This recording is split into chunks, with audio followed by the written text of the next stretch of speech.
AP రాజకీయాల్లో liquor scam పెను సంచలనంగా మారిన విషయం మనకు తెలిసిందే. అలాంటిది లిక్కర్ స్కామ్‌లో చూసుకుంటే గనక సుమారు 12 మంది వరకైతే అరెస్ట్ అయ్యారని చెప్పొచ్చు. సో, ఈ నేపథ్యంలోనే మిథున్ రెడ్డి గారు కూడా అరెస్ట్ అయ్యి రాజమండ్రి జైల్‌లో అయితే ఉన్నారు. కాకపోతే ఇప్పుడు మిథున్ రెడ్డికి చూసుకుంటే గనక మధ్యంతర బెయిల్ అయితే లభించినట్టు తెలుస్తుంది. అలాంటిది మధ్యంతర బెయిల్ కేవలం 5 రోజుల వరకు మాత్రమే ఉన్నట్టు తెలుస్తుంది. మరి దీని గురించి విశ్లేషించుకోవడానికి మనతో పాటు senior journalist and doctor Durga Vadlamani గారు ఇప్పుడు మనతో ఉన్నారు. నమస్తే మేడం. మేడం, మరి లిక్కర్ స్కామ్ చూసుకుంటే గనక ఒక వెబ్ సిరీస్ తరహాలో ఒక సంచలనంగా మారుతుందని చెప్పొచ్చు రోజు రోజుకి. అలాంటిది సుమారు 12 మంది వరకు అయితే అరెస్ట్ అయ్యారు. సో, మిథున్ రెడ్డి గారు కూడా అరెస్ట్ అయ్యి రాజమండ్రి జైల్లో ఉన్న విషయం మనకు తెలిసిందే. సో, ఇప్పుడు మిథున్ రెడ్డి గారికి చూసుకుంటే గనక మధ్యంతర బెయిల్ అయితే లభించినట్టు తెలుస్తుంది. అది కేవలం 5 రోజుల వరకే పరిమితమైనట్టు తెలుస్తుంది. అసలు ఏంటి మేడం, అంటే ఈ మధ్యంతర బెయిల్ ఇవ్వడానికి రీజన్ ఏంటంటారు? అంటే 9వ తారీఖున ఈ నెల ఉపరాష్ట్రపతి ఎన్నికలు ఉన్నాయి కదా, ఒక ఎంపీగా ఆయన ఓటు హక్కును వినియోగించుకుంటానని కోర్టును అడగడం జరిగింది. సో ఈ నేపథ్యంలో ఆయనకి మీరు చెప్పినట్టుగా 5 రోజులకి బెయిల్ ఇచ్చారు. అయితే గతంలో ఆయన 4 సార్లు సిట్ ఇంట్రాగేట్ చేయడం, తర్వాత ఆయన్ని అరెస్ట్ చేయడం జరిగింది. అరెస్ట్ చేయడానికి ముందు కూడా వాళ్ళు తొందరపడి అరెస్ట్ చేయలేదు సిట్ వాళ్ళు. ఆయన సుప్రీంకోర్టు వరకు వెళ్ళి బెయిల్ రిజెక్ట్ అయ్యాక అప్పుడు అరెస్ట్ చేశారు. అంటే ఈ కేసులో మిథున్ రెడ్డి పాత్ర చాలా బలంగా ఉందని నమ్మిన సుప్రీంకోర్టు ఆయనకి బెయిల్ ఇవ్వాల. తర్వాత ఇప్పుడు కూడా ఆయనకి ఎందుకు ఇచ్చారంటే ఇంకా తప్పనిసరి పరిస్థితుల్లో ఒక ఎంపీ కాబట్టి ఇచ్చారు. ఇంకొక విషయం ఏంటంటే కొన్ని కండిషన్స్తో ఈ బెయిల్ ఇవ్వటం జరిగింది. ఆ కండిషన్స్ ఏంటంటే ఈయన సంబంధిత వ్యక్తులతో మాట్లాడకూడదు. అంటే ఈ లిక్కర్కి సంబంధించిన వ్యక్తులతో ఎవరితోటి కూడా ఆయన మాట్లాడకూడదు, ఎవరితోటి కూడా ఫోన్లో కూడా మాట్లాడకూడదు, తర్వాత ఎవరిని కలవకూడదు, ఎవరిని ఇన్ఫ్లుయెన్స్ చేయకూడదు, తర్వాత రెస్ట్రిక్షన్స్. పాస్పోర్ట్ కూడా సబ్మిట్ చేసినట్టున్నారు ఆయన, ఎందుకంటే దేశం విడిచి వెళ్ళకూడదు, చెప్పకుండా అంటే ఇన్ఫర్మేషన్ లేకుండా ఆయన ఎక్కడికి వెళ్ళకూడదు. చాలా కండిషన్స్ పెట్టింది కోర్టు. అంటే దీని ప్రకారం మీరు అడగచ్చు, ఏమండి మరి ఎవరితో అయినా మాట్లాడితే సిట్కి ఎలా తెలుస్తుందండి, కోర్టుకి ఎలా తెలుస్తుందండి అని. అంటే అవకాశాలు ఉన్నాయి కదా. ఇప్పుడు సంప్రదించవచ్చు, జగన్మోహన్ రెడ్డితో సంప్రదిస్తాడు, లేకపోతే ఇవాళ మీకు తెలుసు వైఎస్ జార్జి రెడ్డి రెండో కొడుకు అనిల్ రెడ్డి పేరు బయటకు వచ్చింది. అనిల్ కూడా ఇందులో ఉన్నాడు. యాక్చువల్గా డైరెక్ట్ తాడేపల్లికి వెళ్ళలేదు, నెల 80 కోట్లు. అతను ఎవరు, రాజ్ కసిరెడ్డి నుంచి అనిల్ రెడ్డికి వచ్చాక అతని అసిస్టెంట్ ఎవరైతే ఉన్నారో పిఏ దేవరాజ్ దీన్నంతా కూడా చూసుకున్నాడు. అనిల్ రెడ్డి మొత్తం ఆర్థిక వ్యవహారాలంతా చక్కబెట్టింది వైఎస్ జగన్మోహన్ రెడ్డి తరఫున అనేది ఇవాళ వచ్చిన న్యూస్.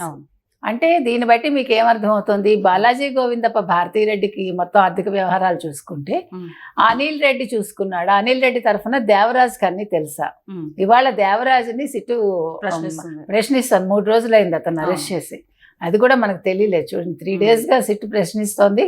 అతను నాకేం సంబంధం లేదు తెలియదు అని చెప్తే అతనికి మొత్తం ఎవిడెన్స్లు ముందు పెట్టి ప్రశ్నించేసరికి అతను తెల్లబోయాడని తెలుస్తోంది, నీళ్ళు నవ్వలేడని. అంటే దీన్ని బట్టి మనకేమర్థం అవుతుంది అంటే నాకేం తెలియదు, నేను మాట్లాడలేదు అని ఒకవేళ మిథున్ రెడ్డి లాంటి వాళ్ళు అంటే నువ్వు ఎప్పుడు మాట్లాడావు, ఇగో ఎవిడెన్స్ అని ఇస్తారు. సో ఈయన ఏమైనా కొంచెం పొరపాటున ఎవరితో అయినా సంప్రదిద్దాము, ఇప్పుడు దేశం వదిలి వెళ్ళడానికి లేదు, పారిపోవటానికి లేదు. ఇప్పుడు మిథున్ రెడ్డి అనుకుంటాడు నేను ఏమైనా చేస్తే ఎవరికి తెలియదని, కానీ సిట్టు నిఘాలోనే ఉంటాడు. అంటే ఏంటి మేడం, అంటే ఇప్పుడు 5 days మధ్యంతర బెయిల్ అని చెప్పేసి అంటున్నారు. ఇప్పుడు 5 daysలో వీళ్ళు కూడా ఏమైనా సెక్యూరిటీ పరంగా మిథున్ రెడ్డికి ఎవరైనా అపాయింట్ చేస్తారా? అంటే ఈ 5 రోజులు మీరు అన్నట్టు ఏదైనా చేసే ఛాన్స్ ఉంది, ఎవరితోనో మాట్లాడే ఛాన్స్ ఉంది. సో ఏమైనా సెక్యూరిటీ పరంగా ఆయనకి ఎవరైనా పెడతారంటారా? అట్లా ఏం ఉండదు, కానీ వాళ్ళ నిఘా ఉంటుంది. ఇప్పుడు గూగుల్ టేక్అవుట్ ద్వారా ఏదైనా బయటకు వస్తుందిగా.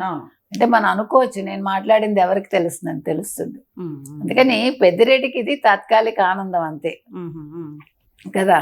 నా కొడుకుని అక్కడ పెట్టేశారు, నా కొడుకు సరైన సౌకర్యాలు లేవు, ఒక ఎంపీగా నా కొడుకు ఇవ్వాల్సిన ఇవ్వట్లేదు, రోజు ములాఖాతులు ఉంటున్నాయి, ఇంటి భోజనం ఓసారి వెళ్తుంది, సరిపోదా? అండ్ ఇంకొకటి మేడం, అంటే మాన్యువల్ నుంచి డిజిటల్ నుంచి మాన్యువల్ కి రావడానికి టోటల్ గా ఎవరైతే పాత్ర ఉందో మిథున్ రెడ్డి కీలక పాత్ర పోషించారని చెప్పొచ్చు.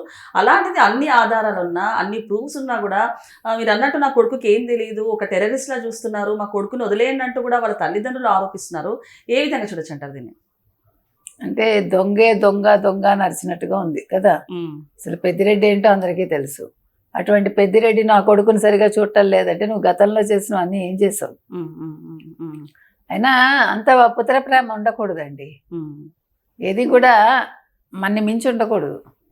కొడుకు కోసం మొత్తం కుటుంబాన్నే తీసుకొచ్చి ఇక్కడ పెట్టేశాడు కదా రాజమండ్రిలో. అవును. ఉమ్. రాజమండ్రి ఇంతవరకు ఎటువంటి గొడవలు లేకుండా అల్లర్లు లేకుండా ప్రశాంతంగా ఉంటుంది, ఉమ్. కోనసీమ కానీ తూర్పుగోదావరి జిల్లా కానీ. ఉమ్. కానీ ఇప్పుడు ఈ రాయలసీమ మనుషులు ఇక్కడికి వచ్చేసరికి ఏమవుతుందో అని ప్రజలు ఆందోళన పడుతున్నారు. ఉమ్. సో ఇవాళ మిథున్ రెడ్డి బయటకు వచ్చాడని ఆయన సంబరాలు చేసుకున్నా కూడా ఉమ్. 5వ రోజున ఆయన జైలుకి వెనక్కి రాకపోతే అప్పుడు ఉంటుంది, ఉమ్. ఉమ్.